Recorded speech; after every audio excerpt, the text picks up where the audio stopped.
आगामी अभी दीपावली, काली पूजा, छठ और फिर गुरु नानक जयंती का पर्व त्यौहार आना है, उसको लेकर के बैठक की गई, तैयारियों की समीक्षा की गई।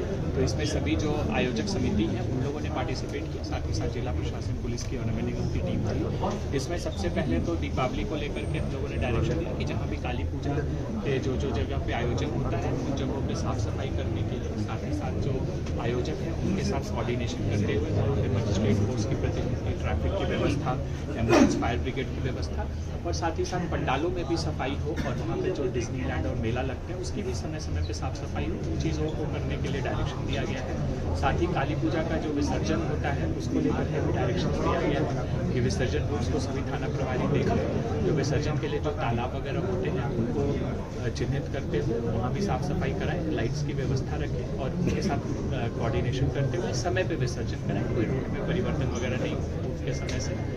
साथ ही साथ जो छठ पूजा है उसको लेकर के जो अलग अलग तालाब चिन्हित किए गए हैं उन तालाबों में साफ सफाई का काम नगर निगम के द्वारा शुरू कर लिया गया है और फर्स्ट राउंड ऑफ सफाई जो है दीपावली तक कंप्लीट हो जाएगी और सेकेंड राउंड फिर एक दीपावली के बाद शुरू होगी।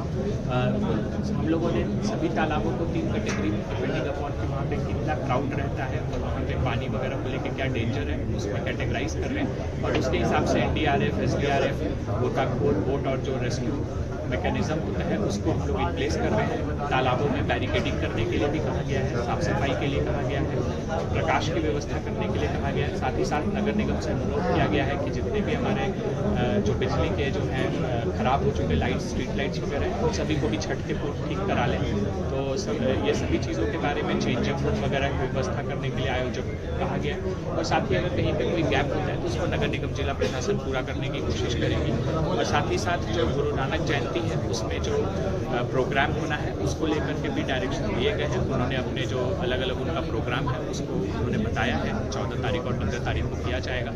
तो उसमें भी जो फोर्स मजिस्ट्रेट डेपुटेशन है, ट्रैफिक की व्यवस्थाएं हैं, साफ सफाई है, उन सभी को लेकर के चर्चाएं हुई हैं और कुछ एक अलग अलग लोकेशंस पे जो कमियां हैं उसके बारे में भी लोगों ने बताया है। तो उन लोकेशंस पे हमारी टीम जाकर के उन कमियों को दूर कर लेगी। सर ये चुनाव और लोगों ने बताया है कि चुनाव के बीच में ये हो रहा है। लोगों ने बताया है कि जो आदर्श आचार संहिता भी लागू है, जो अभी इलेक्शन का नोटिफिकेशन का पीरियड चल रहा है, तो उसमें सभी आयोजकों को बताया गया है कि जो MCC के गाइडलाइंस हैं उसके अनुसार चीज़ों को करें। ठीक है, MCC के गाइडलाइंस का पालन करें। साथ ही साथ जो पॉलिटिकल कलर या बाकी चीज़ें होती हैं उन चीज़ों के संबंध में जो PCI का गाइडलाइंस है उसके बारे में भी उन लोगों को बता दिया गया है। और उनको यह भी कहा गया है कि कहीं पर अगर उनको कोई कन्फ्यूज़न होता है तो ADM लॉ एंड ऑर्डर या SDO से संपर्क करना।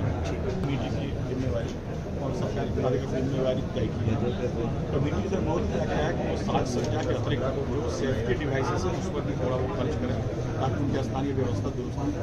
NDRF की टीम जो है वो लिमिटेड नंबर में है और हम लोगों ने इस बात स्ट्रेटजी है बनाई कि एक धार्मिक बड़ी टीम के बजाय हम लोग छोटी छोटी टीम में बांटें, क्योंकि यूजुअली जो घटनाएं होती है आइसोलेशन में होती है तो उससे ज़्यादा कवरेज बढ़ेगा हमारा। स्थानीय गोताखोर को चिन्हित करने का निर्देश थाना प्रभारी, छठ कमेटी और आम जनता को भी दिया गया है। रात की भी जानकारी को स्थानीय गोताखोरों तो उसको चिन्हित करके हम दें सो दैट कि हमारा ज़्यादा से ज़्यादा कवरेज।